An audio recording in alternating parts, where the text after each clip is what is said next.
Hello, everyone, and welcome to the Factory Must Grow episode 9.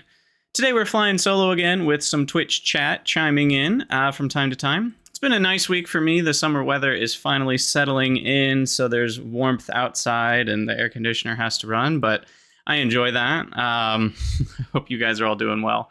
Today on the cast, we're going to start with another mod spotlight. We're going to discuss the Factorio Friday Facts 411. Can't believe we're already over 400 Friday Facts.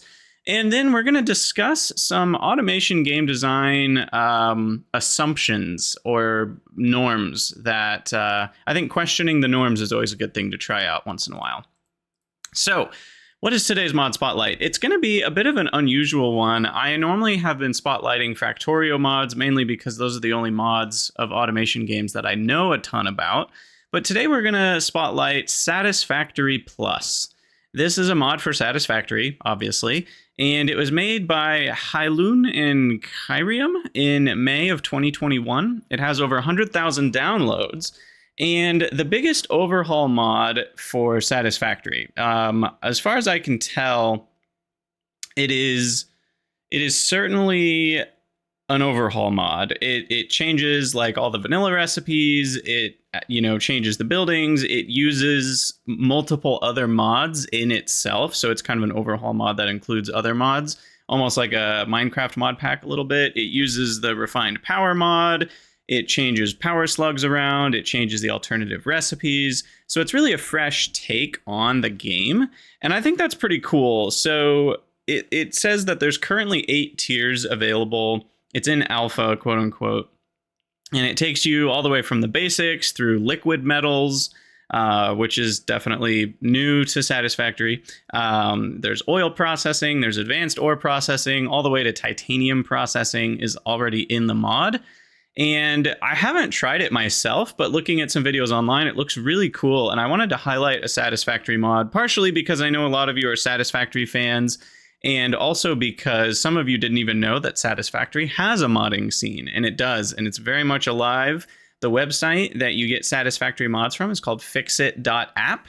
That's Ficsit, I think. Am I missing a letter? Fixit. Yes, sorry. It took me a second. Ficsit.app. And that's where you'll find Satisfactory mods, which is pretty cool. And I think the fact that fixit.app is such a good website is part of why they delayed official mod support in Satisfactory to after 1.0. They did still sound pretty certain that they were going to add official mod support after 1.0. It just isn't going to make it into 1.0. And I think that's because they were kind of like, well, the community's already done a bang up job of it, so why do we need to add it into 1.0? I still don't know if I fully agree with that mentality. I do feel like official mod support is pretty important, and I think they will still add it. I'm guessing they just didn't have the time, and they had to crunch something out of the schedule. So anyway, there are Satisfactory mods, and Satisfactory Plus looks like a really cool overhaul mod that I intend to try myself probably after I play through the Satisfactory 1.0 experience. I'm looking forward to trying out Satisfactory Plus, which at that point, of course, it will be even further developed, assuming, it doesn't get dropped or something. So yeah, go check out some Satisfactory mods. There's lots of quality of life mods, or go check out the overhaul Satisfactory Plus. Moving on to the next thing today is the Factorio Friday Facts 411, which... it's a pretty straightforward Friday Facts again. In this case, they're talking about the asteroids. It's titled All About Asteroids. And it's really another in-depth kind of look at how they designed something where no new content is actually spoiled. So we already know there's asteroids, when you're flying around on your space platforms. We already know that you collect ores from them. And we already know, those things exist. So there's no new content spoiled here, but they talked about how they didn't want like boring two-dimensional sprites just floating, and so they tried giving it rotation, but then even that still looked kind of boring, and they had to have all sorts of different shapes and sizes, and if they were going to do animations for like rotation, then that could be confusing. So instead they opted for having fewer sprites but using a lot of shaders and lighting tricks to make them look more kind of alive and real.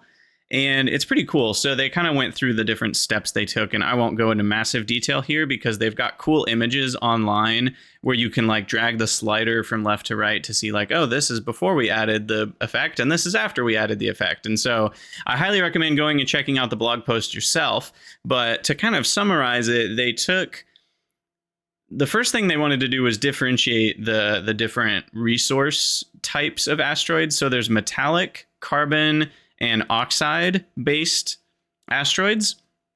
And essentially the metallic ones are kind of these pitted convex shapes, almost like if you were to have acid eat away at something, almost like if you tore a sponge into pieces, you know, there's these kind of like holes taken out of it.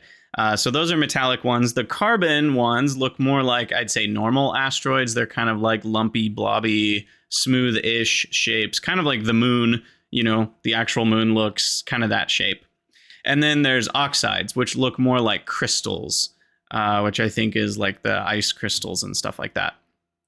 And so first they remade the sprites to have normal maps so they could apply shaders.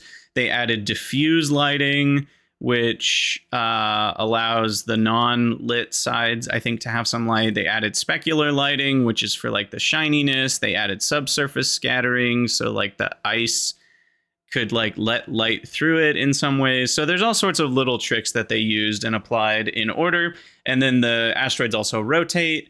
And with the rotation, it actually updates the lighting angle. And so it does really add this three-dimensional look to it, even though it's still just a 2D sprite that's rotating left and right. You know, that it's not like you're not getting a new angle of vision on it, and yet it still looks very 3D. It's really cool how they actually pulled it all off, to be honest. And I would definitely go check it out because it's hard to describe in words what it looks like. But they also talked a little bit about how they did the space dust that kind of flies by when you're flying on the platform, and like the background asteroids and how they made those show up and not look too repetitive, but also not take a lot of performance. So as always, the Factorio team, you know, doing a great job on just adding these cool visual effects without huge performance hits, and they're always super aware of that. So I think that was pretty cool. Lots of cool details in there. Go check out the blog post yourself. I do think we're all kind of ready for the next planet to be spoiled. There were people on the Reddit that were, you know, talking about, oh, it was 12 weeks from when this planet was spoiled to the next planet, and then another 12 weeks. And so they were expecting this one to be 12 weeks. And I think now it's like 2 weeks past that. And so I think people are starting to get a little antsy for the next one. But, you know, we're all just hungry for spoilers, aren't we? So that makes sense. One thing someone saying on Twitch, Sviplet says, reading between the lines, the Factorio Friday Facts is suggesting they could use similar techniques for other entities, which they do not discuss, perhaps because they haven't been revealed. Of course, this is speculation. Yeah, I agree. I do think they're going to use these strategies for some other things, especially on the planets. They could even use it for... I was going to say they could use it for something like the player tank or the player model where you're rotating around as you walk or travel. But the problem with that is then you're kind of implying that the sun is always at a certain angle. And right now, you know, we have daytime and nighttime, which implies the sun is rotating around, and they would have to change the angle of lighting based on the daytime. And then they would have to add normal maps to every single entity. Otherwise, the shadows would look all wrong. So I don't think they're probably going to do that. I mean, they could. It would just be a lot of work that they haven't revealed any of yet. So it's always possible. Yeah, biters, they could apply some of those things too. And they don't have to necessarily apply the normal maps, which is like the lighting direction one. They could also apply some of the other strategies, which are cool.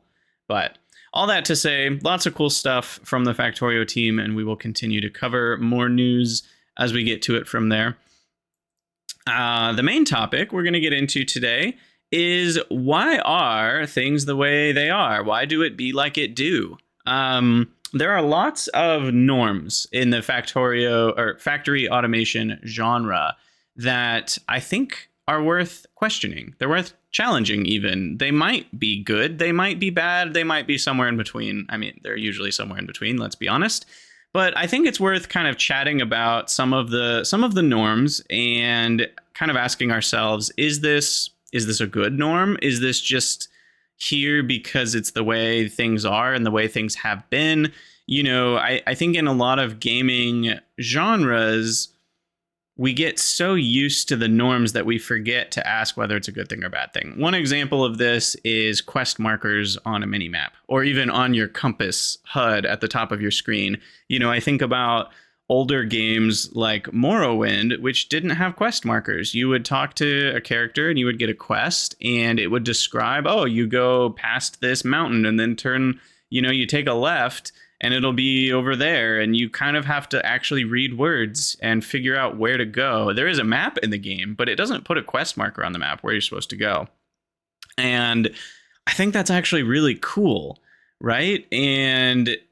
But now, every single game, I cannot think of very many exceptions, at least in a similar type of genre, where you don't have quest markers.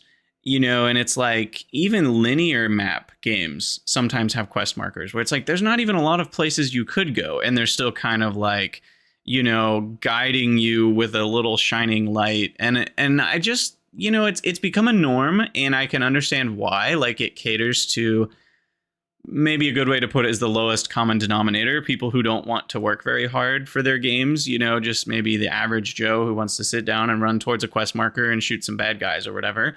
And I get that, but I also think, game design needs to be innovative in some ways, and it needs to take some risks, and it needs to do some things sometimes that players don't know they want.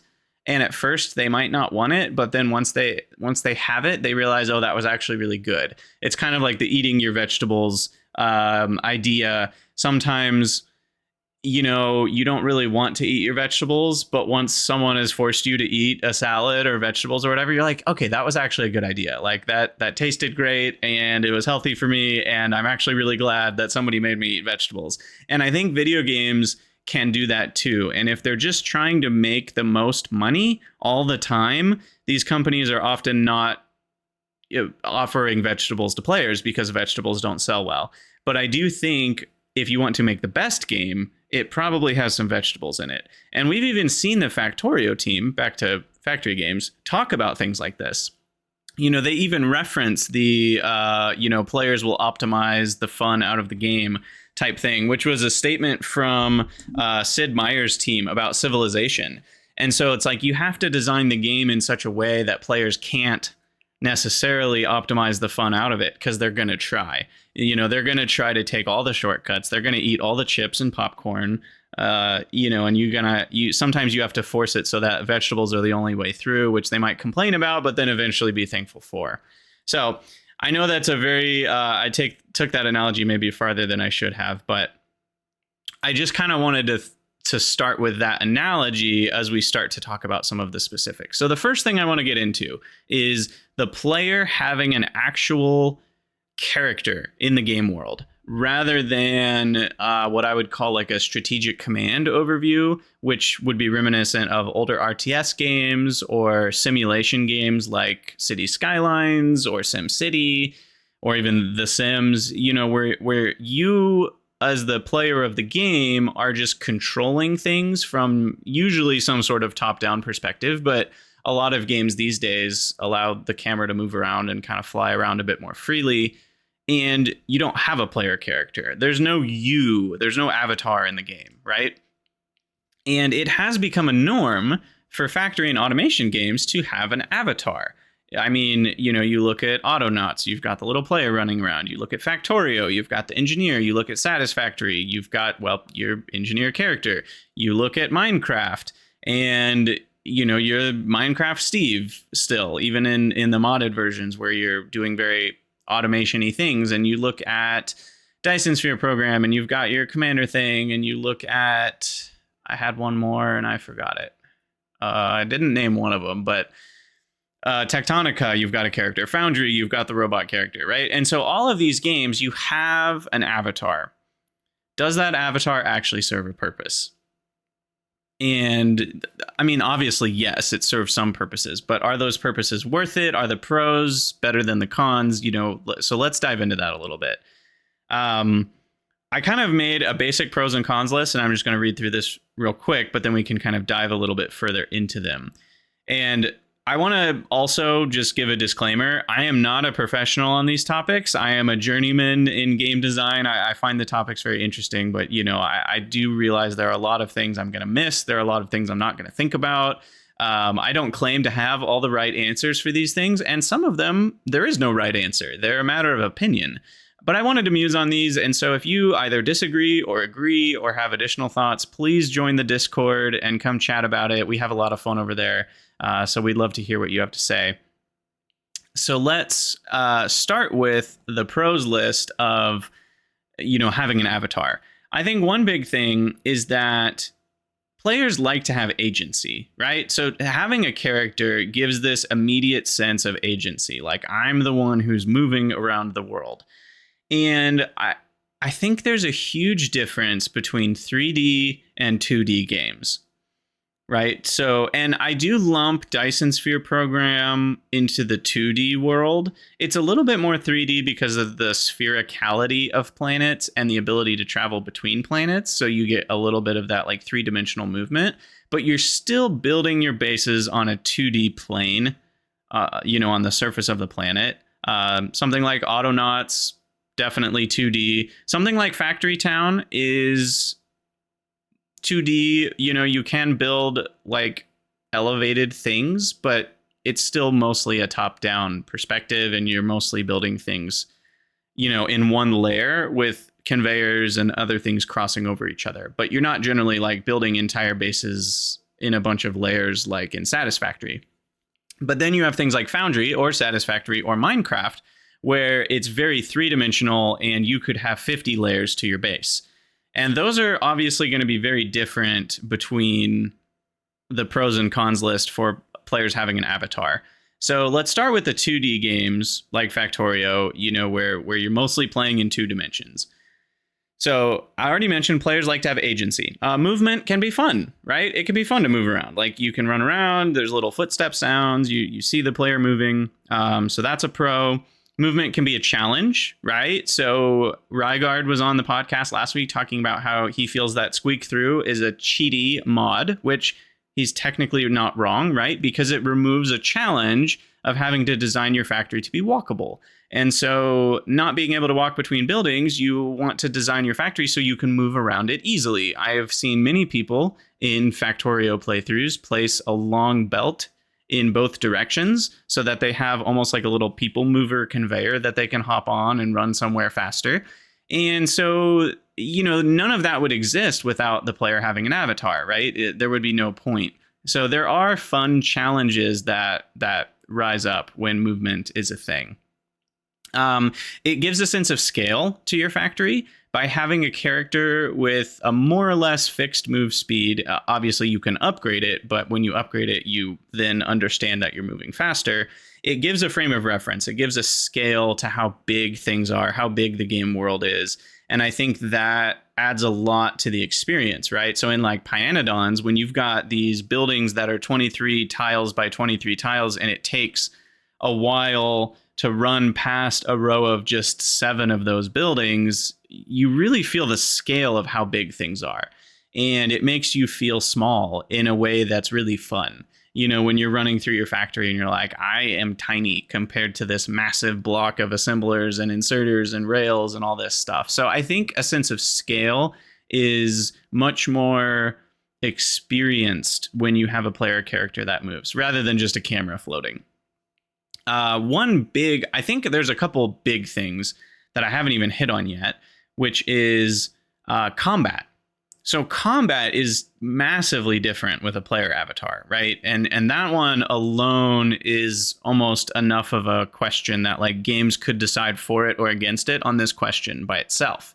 Because obviously when you have combat in your game, you have a shoot button, an aim mechanic of some sort, usually. Factorio is mostly auto aim, but has a few things you can manually target, which I think is actually a really good blend because you don't really need to aim your assault rifle. Like, obviously, you just want to shoot it at the biter you're pointing at. And so I think that works pretty well.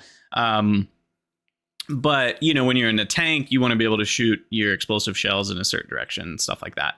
So I do think the combat, I would almost say it's not necessarily a pro or a con. It's more like combat is kind of impossible to do in the same way without an avatar. Because if the player doesn't have an avatar, you would have to hide it underneath like, oh, you're taking control of a certain tank. And there have been RTSs in the past where they've like given the player the ability to, zoom into a soldier and like play it from that soldier's perspective or something. But I don't know of any games like that ever really got huge and were super amazing. If there are, let me know, because that sounds cool. But I know some games have done that. I don't think it's ever been a super popular mechanic. And I don't think, in a Factorio style game, if you didn't have the avatar, you would probably be able to build tanks and command them around RTS mode. I think that would make the most sense. And that's how a lot of strategy games work. In strategy games that aren't RTS, but still have combat, often you can, select your units and command them around still, even if it's not an RTS. So all that to say, I do think there's a level of, if combat is a part of your game at the core, then it would be a very different game whether you have a player avatar or not. So I do think that's a big decision point if you're designing a game with combat. It's like, are we going to go with the more autonomous combat where the player is the commander of the units that are doing combat, or is the player the unit? And I like that Factorio allows you to kind of control the Spidertrons later, which kind of allows you to say, hey, I'm the unit for now. Like, I'm the thing that does the shooting. I'm the thing that hops in the tank. But later I can get these Spidertron remotes and then I can tell them to go do the combat. And that does feel like the natural progression of like, I'm doing a thing. It's kind of tedious. It's risky. I might die, but later I can have the Spidertrons do the thing, and it's automated. Now, you can't fully automate combat in Factorio in the sense that they just run around and kill things and automatically go back and repair themselves and get more ammo and all that. But it's more automated in the sense that you can just tell them to go walk over a nest and it'll get blown up.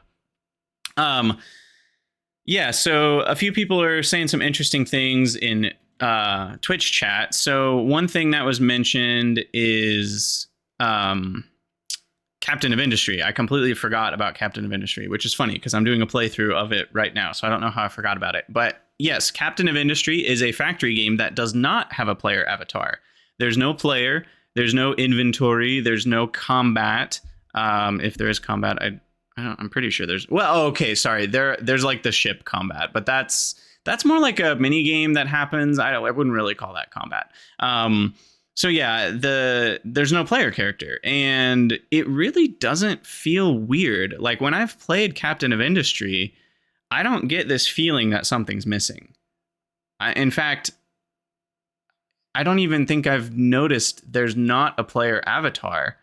Like, now that I think about it, of course, well, there's not a player avatar, and I've known that since I started playing the game. It's a very obvious difference when you look at it, but I don't think I noticed it as a difference. It didn't feel wrong. It didn't feel weird as I was automating things and getting things set up. It's not like I was like, oh, there's just something about this feels wrong. So all that to say, I think they've done a really good job at creating an automation game where there is no player avatar. I want to get to the cons, and then I'll talk about another game as well. So, I had one more pro. The last thing on the list, and this is another huge one that, again, is really difficult to solve without a player avatar. So I think a lot of games go with having a player avatar for this reason alone. Multiplayer. In multiplayer, it gives each player an interaction point with the other players, right? Like in multiplayer Factorio, people do funny things like building belts underneath somebody else to make them go in a little circle or whatever. And like, it gives you this sense of like, oh, this is where my friend is, and I can interact with them, and I can build walls around them and, play pranks on them. And I know where they are. I know where their attention, at least in the late game, you can do a lot of stuff remotely, but in the earlier game, like I know where their attention is focused. I know where their inventory items are living right now. So all of that is kind of collected in this idea of an avatar in multiplayer. And imagine if you were playing a multiplayer game where you don't have an avatar. Well, how do you really manage that? Because then you don't know where other people are. You don't know what they're doing. I'm trying to imagine Captain of Industry multiplayer, and everyone would be able to interact with the world, but how would you interact with each other? And I think that allows, having the player avatar allows for a level of interaction, which is fun and enjoyable. That's not possible without the avatar. And so I do think that adds a cool factor. Another game that doesn't have avatars that I wanted to talk about is Factory Town. It is an amazing game. First of all, it's a little, what's the right word? I don't think obtuse is the right word. It's a little different. It's almost like someone had a dream about a factory game and they designed a factory game, and they weren't just looking at all the other factory games for inspiration. The UI is a little obtuse, I will say that. It's a little different, but it's really fun, and I highly recommend you guys try it out if you haven't before, because it's different and it's really addicting once you get into it. And there's no player avatar. There are little characters that move around and collect things, but they're more like workers, kind of like an RTS. And I don't think Factory Town suffers for not having an avatar. It feels very natural. The game flows really well. But again, if you were to play multiplayer Factory Town, that would be a little weirder. I don't know exactly how that would work. I know this is a little bit of an adjacent genre, but Roller Coaster Tycoon 2, there's Open RCT 2, and I believe that has multiplayer. And that's another game where you're designing things from a top-down perspective.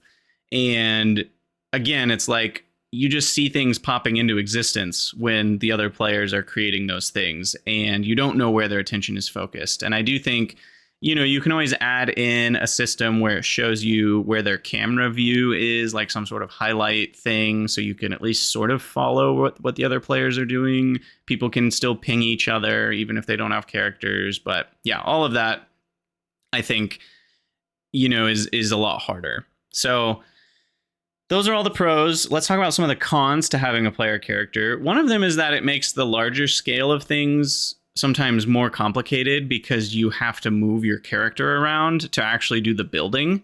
And this is where Factorio solves the problem a little bit by having bots, and you can build blueprints from the map view, so you don't really have to run anywhere. And so I think Factorio does a good job of solving the cons. Satisfactory, not so much, maybe, because it really, it doesn't solve that problem, because blueprints are still only medium sized, and you do have to run around and build a lot of blueprints still. So Satisfactory in some ways is restrictive because of having a player avatar. I do think that that's an intentional design decision, but it also is worth noting that if you were to design Satisfactory from the ground up again, without having the player character, I do think you would essentially be more capable. Now, of course, exploration would be way less interesting, right? Part of Satisfactory is the exploring of the game world. Part of it is moving around. Part of it is enjoying the movement, unlocking the jetpack, right? So it would be a different game if it didn't have that. I'm not arguing that, and I'm not even arguing it would be better with or without the character. I'm just saying you would be able to do more factory-wise if you didn't have a player character, and I don't think that's really arguable. But clearly, the pros outweighed the cons in the developer's mind, so that makes a lot of sense. One thing that's being talked about, and I thought this had been on my list, was inventory is a pro and a con that comes with a player character, right? And so the player character is a way for an inventory to actually be fixed to a location that can move, and it stays with you, the commander, quote unquote. Whereas if you were playing a game like Factory Town or Captain of Industry, having an inventory wouldn't really make sense, because it's like, well, where would that be coming from or going to? And if I'm sometimes you have like a home base type building and you can only build within a certain radius of it. And that kind of emulates a player inventory in some ways. But I do think having a movable inventory via an avatar is a good way to kind of allow the player to take resources from point A to point B without having to set up logistics for it. That's something that Alor was mentioning in the Twitch chat, is like you can have a floating inventory without having to like set up logistics from point A to point B. You don't have to have a belt. You can just pick it up in your inventory and walk it over there. And that's nice, right? And there's less ways to do that makes sense without having a player avatar. So it's kind of like a sense of the fine, I'll do it myself idea, in game form. Some of the other cons of having a player avatar, it can be tedious, right? Like if you're getting from point A to point B, sometimes you just want to move the camera over there and start working on the thing you want to work on. But no, you have to actually walk there or fly there or swim there, whatever mechanic you're using, whatever game you're playing. It's often not easy. And sometimes that even costs you resources. Like in a Dyson Sphere program, to go between planets, you need like those jump resources. I can't remember what they're called. It's been a long time since I played it. But, sometimes that's a negative because you're like, oh, I want to go over there and visit. Oh, but I need that thing first. And of course, that can also be a pro, right? Like they designed it that way so that you do have to produce things to be able to travel between. And you're supposed to think about the cost of traveling between these places. But it can be this sense of like those pros of having more things to design and more things to figure out to get there comes with the cons of sometimes the player just wants to do the thing. And then they're stonewalled by having to, oh, wait, I have to produce more of those fuel cells before I can go to that other planet and blah, blah, blah. And then sometimes that can create some tension and frustration for the player. Another one that is more of just something to look out for a developer is that if movement isn't properly supported in the ways that the player needs to move, it's just flat out frustrating to get around the game world. I think about Satisfactory in its earlier days before they had the zip lining. I think the zip lining was a big one that made it much more possible to scale up mountains. Before that, you just had to build a giant stack of those ladder, they're like the conveyor stilts, but they have ladders on the side. And you basically just had to build ladders like up, 5 million tiles to go up the side of a mountain in Satisfactory. Whereas in something like Minecraft, you can at least mine blocks all the way to the top, right? And you can make yourself a little staircase. But in Satisfactory, when they added the zip line, it became so much more doable because then you could just place a power pole on the bottom and then you could like figure out, if you get the placement right, you can usually place a power pole on the top of the mountain, or maybe you have to go halfway up the mountain with a foundation because, you like can't quite click on the slope, but you figure it out and then you can zip line straight up to the top and it's a lot quicker and it's fun and it's cool. And so I think they really fixed a lot of that frustration of not being able to get where you want to go. I do think movement is a good thing to have as a challenge, but you don't want it to be an impossible challenge, right? And you don't want players to be mad that they can't get from point A to point B, right? That's not a good experience for players. Let's see. The last thing I wanted to mention about the cons is just that it's time consuming, which I sort of touched on. But if you just want to be at point B already and you're not there, and you just want to be there, then the amount of time it takes you to get there is a frustration time, right? It's whether it's 5 seconds or 10 seconds or 4 minutes, that's an amount of time where you're not having fun doing the thing you want to be doing. And that can be costly for the gamer's experience. Now, of course, if you have added in solutions to these frustrations, such as, I think of the hypertubes in Satisfactory is a good example where it literally is an idea of point A to point B without you having to do the movement. And so if there's a common trip that you are not enjoying taking, you can build a hypertube from one point to the other point and you just bloop, pop in one end and it zoops you all the way to the other end and you get to watch the whole time and it's actually pretty enjoyable. So I do think that a lot of games take measures to remove this frustration. And, the devs know and they themselves probably experience some of those frustrations. But again, it's worth asking in game design, like, is the movement actually good for this game? You look at Captain of Industry, there's no movement. And I don't think that costs the game anything. I think that the game is better off being the way it is, not having a player avatar. It would be a different game if you had a player avatar. So yeah, I don't know. It's really interesting to think about the differences. Let's see. Sorry, I'm just looking at Twitch chat real quick. One thing that was mentioned is that the avatar is kind of like a manual override for the game. And I do think that's a good point, because Captain of Industry has some quote unquote manual overrides as well. And it's a very different system that's more, what would you call it? Like magic. Right? It has this system called Unity, and you can click on a building that's waiting to be built, and you can click, oh, deliver resources instantly. And it costs you some of your Unity, which is, it's a renewable thing, but it also maxes out pretty low. And so you can't just use it all the time. But it kind of allows you to focus your intent as the commander of the factory into a certain spot. And you can get stuff done faster. You can boost buildings sometimes with it. And there are certain automation challenges that you want to do to boost your Unity income so that you can utilize more of it doing some other things. So that is the replacement in many ways for having a player avatar. If you think about what a player can do in other factory games, the Unity system allows you to emulate many of those operations. Like, oh, I can't wait for the automated system to get iron from point A to point B, so I'll just spend some Unity to do it. Or, oh, I can't do handcrafting. I haven't even talked about handcrafting yet. Someone mentioned it in Twitch chat, but you know, if you can't do handcrafting, well, now you can boost a building with Unity for a little bit so that you get more iron plates for a little bit. Because in early Factorio, you know, your handcrafting is just as fast as an assembler, and you've only got 3 assemblers running. So your handcrafting is, you know, just as important as the automation.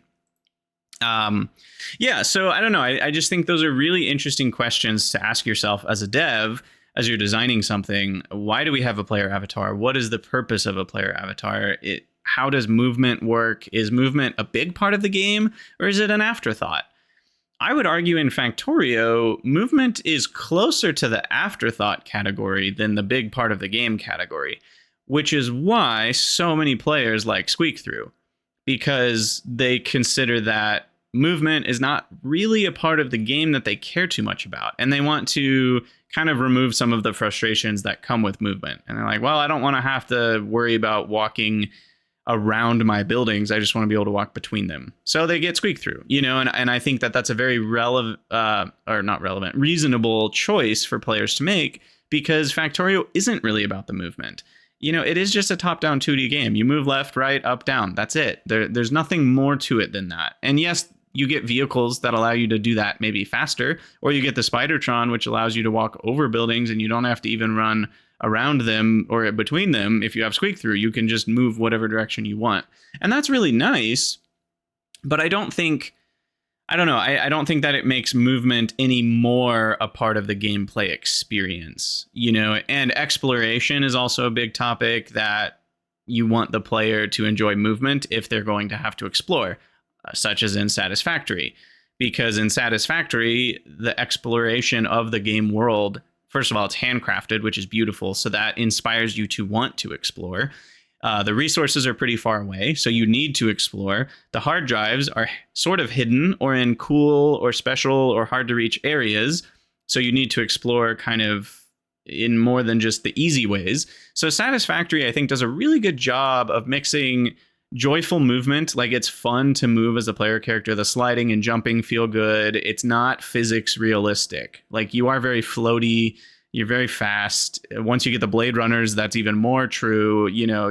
And I think all of that makes it more fun, rather than like, oh, we have these realistic sprinting mechanics. And, you know, you look at Minecraft, where it's like, oh, every single time you're walking up a slope, you have to just spam the jump key. You know, like, that's not that fun at the end of the day if movement isn't what you're there to play the game for. And so that's why a lot of mods in Minecraft add things that make movement easier. You know, same story. I do want to talk about inventory a little bit. We already touched on it with like player avatar, but even then, why do we have an inventory at all? Does the character need an inventory? Like, what's the purpose of having an inventory? And I do think, I think it was Sviplet that said this, that the manual override idea is one of the big reasons why we have inventories in factory games, because it's like, oh, I don't want to have to build a conveyor from point A to point B. Every single time I want an item to go from point A to point B. So how else can you do that? And the answer is, well, you have a player inventory and the player can carry it. And I think that is probably the main reason why these games have an inventory. I do think it's a bit of an assumption, though, because when you have a player, the player has an inventory. That's just how every game works. I mean, if not an inventory, the player at least has equipment slots, right? Like, I almost can't think of a game where that's not true, where you control an avatar and you have no ability to equip things or hold things in some form of inventory or equipment slots. I'm sure there are games you don't have to spam me with all of them, but not most of them, that's for certain. And so I think having an inventory allows for this little bit of like, I can do things myself before they're automated the way I want them to be automated. And it allows a little bit of that flexibility of like, you can use your inventory maybe more than you should and handcrafting more than you should to not do automation, but then you pay for that later. And so the player is incentivized by like, oh, I'm getting tired of all this handcrafting, and I guess I should automate it. Whereas if handcrafting and inventories didn't exist at all, well, you would never have that incentivization to fix something that was annoying. Instead, you would just automate it from the start. And that's more what Factory Town is. Because there is no player inventory in Factory Town, you do have a hub base thing that contains your building resources. And when you build objects and buildings, it comes out of kind of that like bank, so to speak. But there's no inventory. You can't move items around yourself. And so you have to have your little meeple people like carry things around at first. And then eventually you get carts and belts and better ways to transport things. But there's also the difference between items and currency. And I'm using currency as a broad term, but if you think Age of Empires, right? Gold is just something you have as the commander of the RTS game. And you can spend gold and wood and food and stone to build buildings. Now, the villagers have to go there and do the construction of the building, but the resources don't have to get there. They're just automatically teleported. So as soon as you've collected a resource, it's in this magical bank of resources that's infinitely large, and you know those resources can be teleported anywhere on however you want. And Factory Town actually has currency. It has coins, and there's 4 different types of coins that you get, and you get these coins by selling actual items, aka things that need to be transported. With logistics, you sell these items to your villagers. You know, the villagers they have more and more needs as they level up, and you produce these items. And as you get more and more complex items, you get, you know, the higher tiers of coins, and those coins allow you to do different things. Some of the things are instant upgrades, and some of them are like a boost, you know, that you can have on or off, but while it's on, it's draining. And I think that's actually a really cool system, because it's blending the two ideas of like, there's kind of these global currencies of coins that accomplish certain things. And then there's the more standard items that actually travel around the world with logistics. And those are 2 separate categories of thing. I think they also have science. I'm trying to remember how science works, but you get research points by like making books and stuff. And the research points are also just like a banked resource that doesn't actually travel around the world.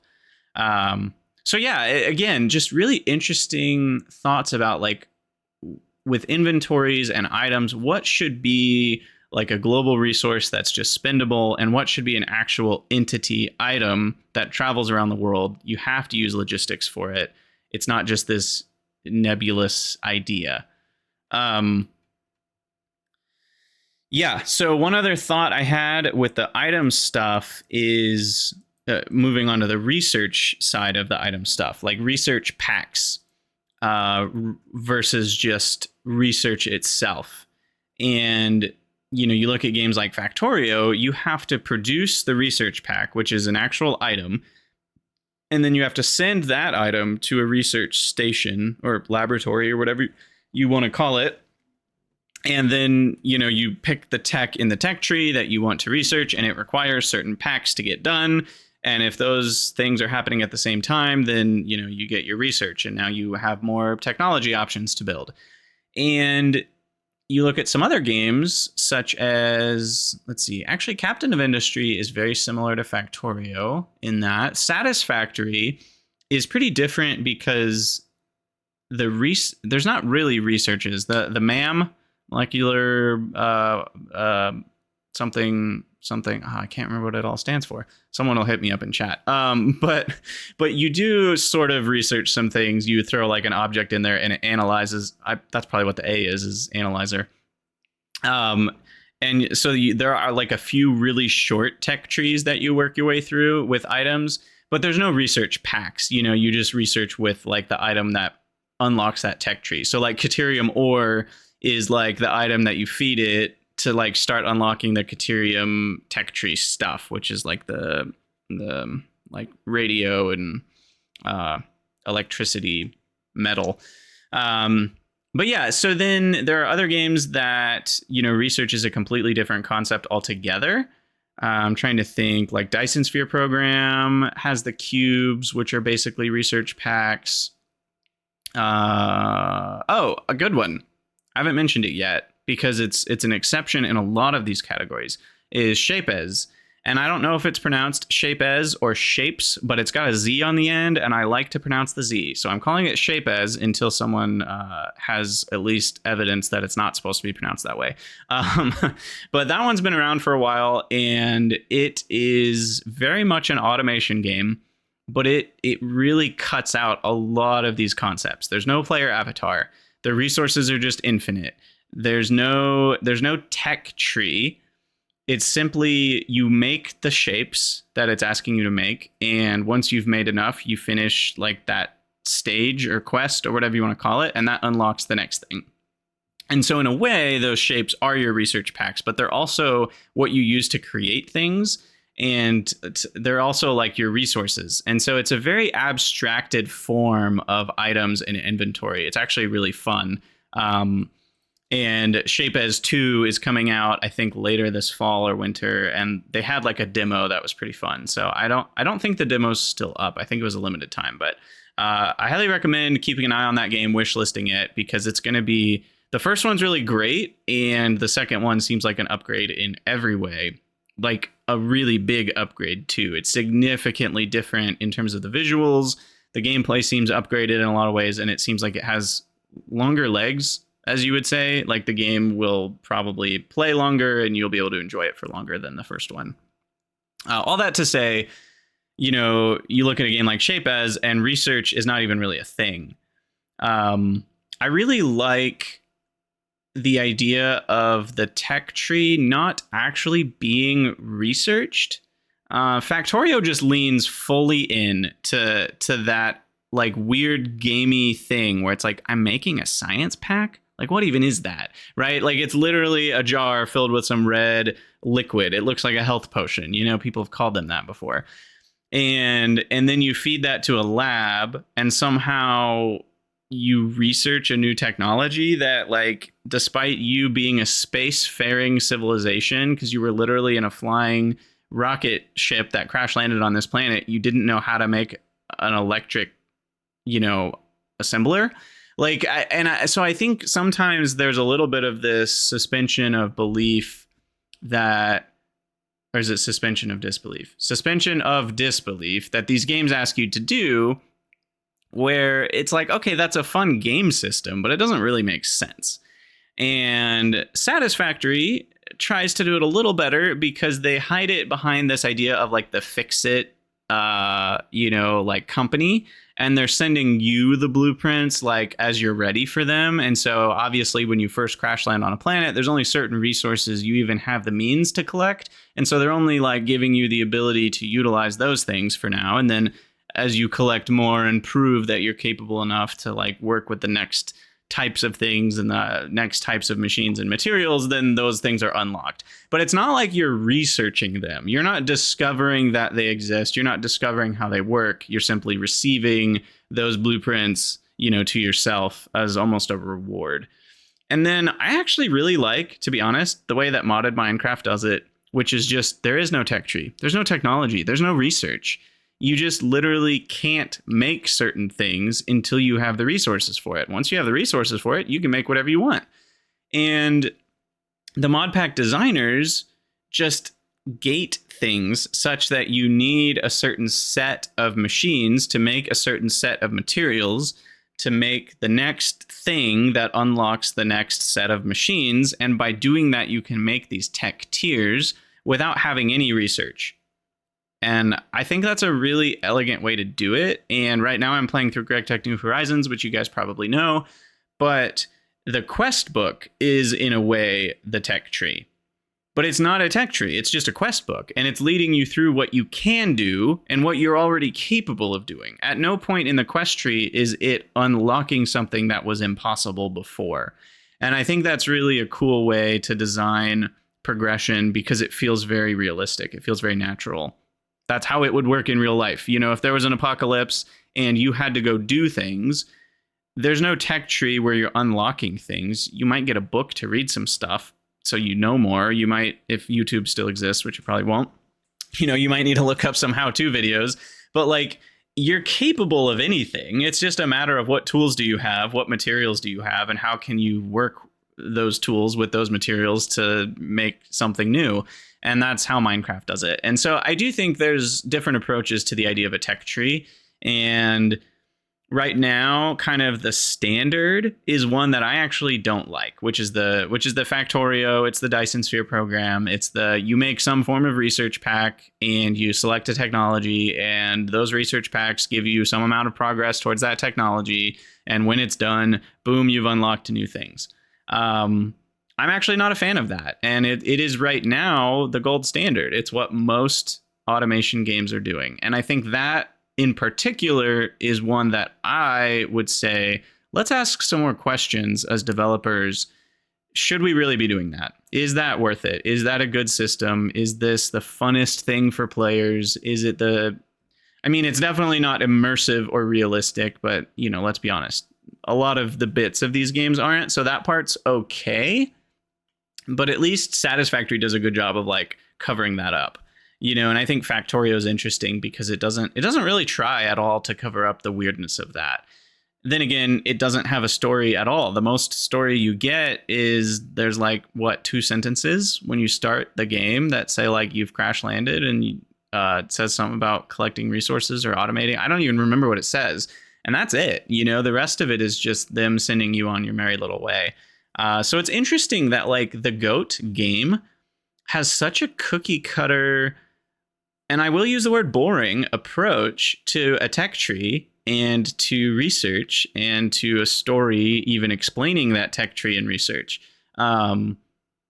It's one area where I think the game has not even tried to improve.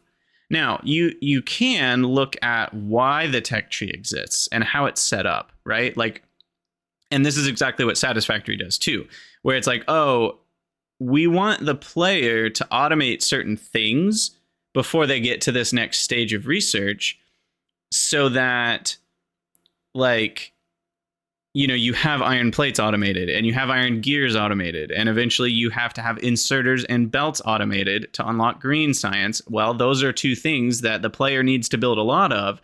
And so they're kind of holding your hand as you walk through the tech tree. And so it's kind of this cleverly designed almost quest book in a way where they're like, hey, you should do this, but it's kind of like you have to do this to progress. So you don't really realize we're telling you should do it. And it's almost this hidden kind of sense of, ooh, we're going to give you more and more stuff. Now, as far as, yeah, Sviplet, you're mentioning that they didn't want to overwhelm the player. And I think this is the reason tech trees exist in most games. I mean, look at RTS games. Part of it is progress, as well. Like you start with a small base. But I think there's a level of like, they don't want the player to start the game and have 5,700 recipes that they have to look through, right? That's too much. You don't want to overwhelm the player. You don't want the player to start the game and immediately be assaulted by all of their options that they'll have through the end of the game. And so if you don't have a tech tree, you do need to find a way to slow down that knowledge so it's not a fire hose that hits the player the moment they start, right? And a tech tree is a great way to do that, and I believe that's why a lot of games have tech trees.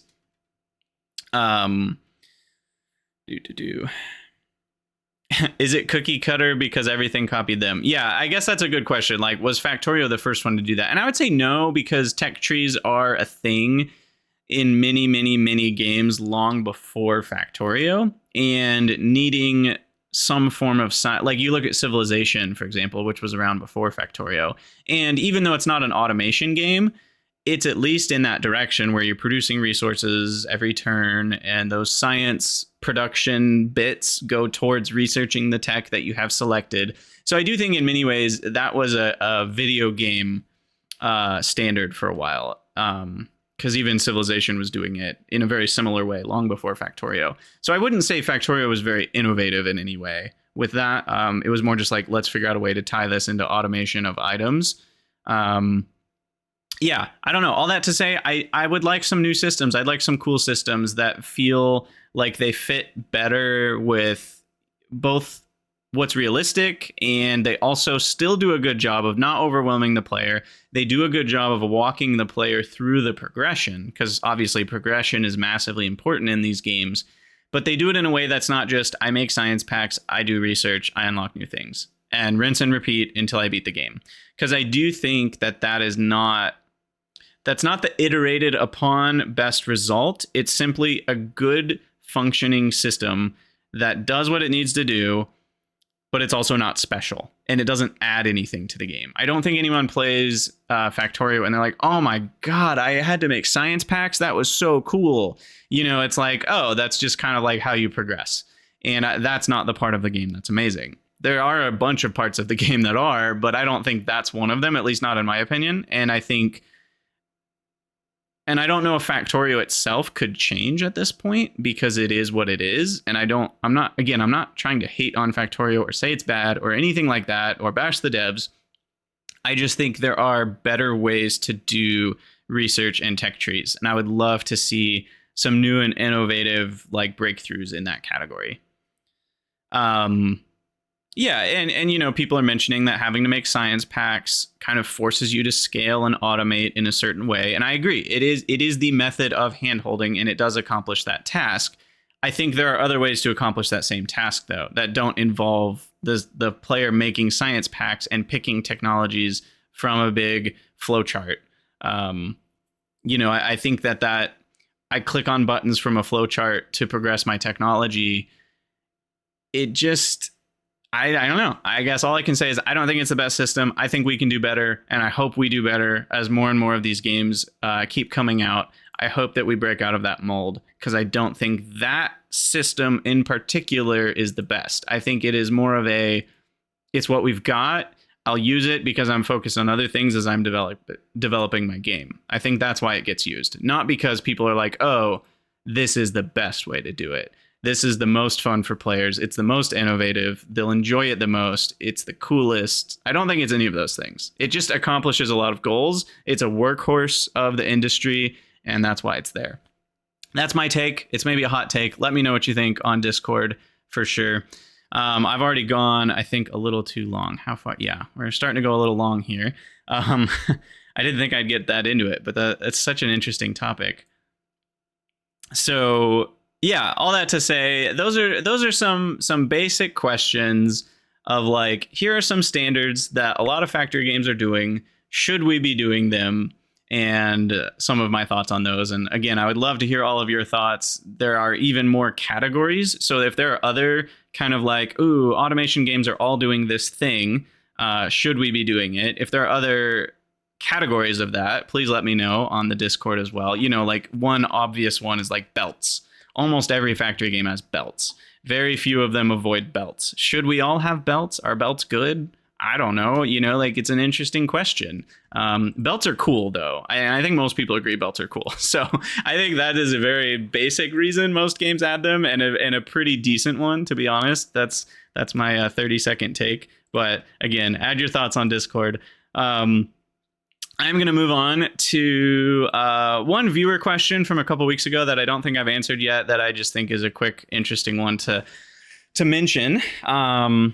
Is the graph, and this is a graph over time, of automation games near the beginning of its rise, or will it plateau soon?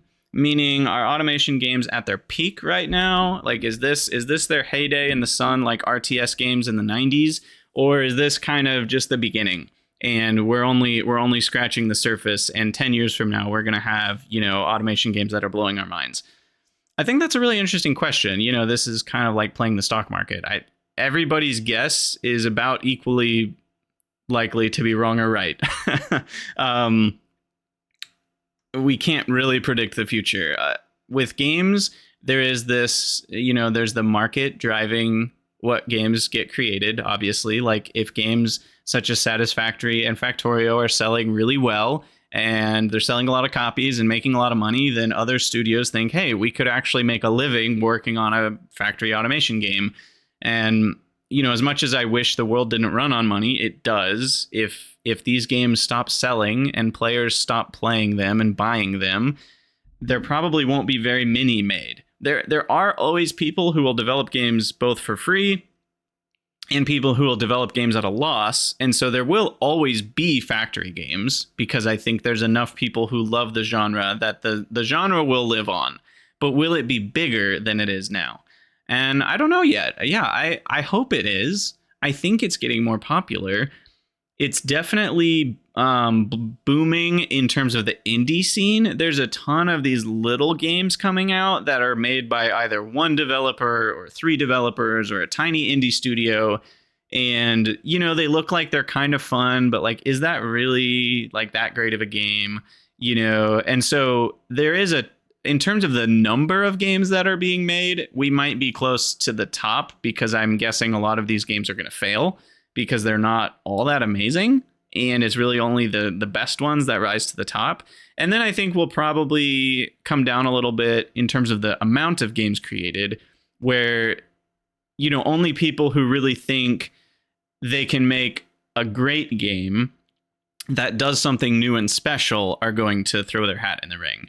And so at that point, we'll probably see fewer games, but higher quality games. And, it'll kind of balance out.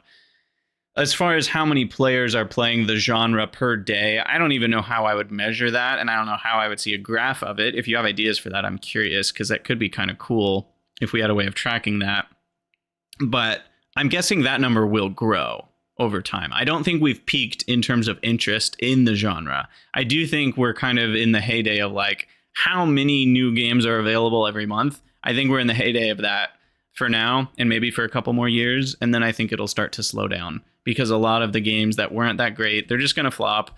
They'll have 20 sales, 100 sales, 1,000 sales, and then, they'll die out, and then other people will be like, yeah, there's already like 5,000 factory games. I could make one. I have some ideas that are cool, but I can't make like a great new one that will blow people out of the water, so I won't try. And I think that will then prevent a lot of the smaller indie ones. And, there'll probably be a little roller coaster of ups and downs over the years. But yeah, it's a really interesting question. And that's, just my take on it. Obviously, I can't predict the future, so who really knows? I'm excited to see where it's going, though. Games are just getting better and better, which is exciting. So with that, I think I will go ahead and wrap up episode 9 of The Factory Must Grow.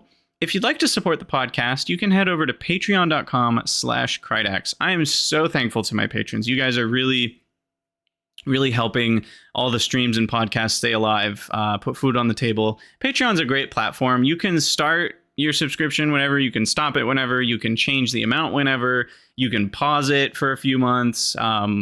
So yeah, I really appreciate you guys considering being a patron. Obviously, your finances are your finances, and I want you all to be smart with your money. So if you either don't have the money or can't afford it, then I don't even want you to consider supporting me on Patreon. But if you have the money and you would like to support me, then I very much appreciate any support you can provide, because it does help keep the show going. Next week, I plan to stream the cast on Twitch at the standard time, which is Sunday at 11 a.m. Eastern, 3 p.m. UTC. You can check the Discord for any updates to that time, if there are any. And if you have any ideas for guests in particular, please let me know. I would love to get some new categories of guests. We've had a couple mod devs, and I'm sure I'll be able to get more mod devs in the future. But if you know any particular streamers or content creators of Factory games, send them my way, and I would love to chat with them about what it could look like to interview them on the show. And if you have any other even game developers that send them over to me. Have them message me or send me an email. I would love to chat, because I'm always looking for new guests. So please reach out to anyone that would make sense to interview, and they can either send me a message on Discord or they can email me. And if you also have ideas for topics or questions for me, and really any questions like AMA, it can be about life. I have a lot of hot takes on life, just like I have a lot of hot takes on video games. So if you want to know anything, I won't answer everything, but you can ask me anything. Please leave a comment on Discord or email me at krydax8@gmail.com. And I look forward to hearing from you all. As always, thank you guys for listening so much. We'll see you next week. And always remember, the factory must grow.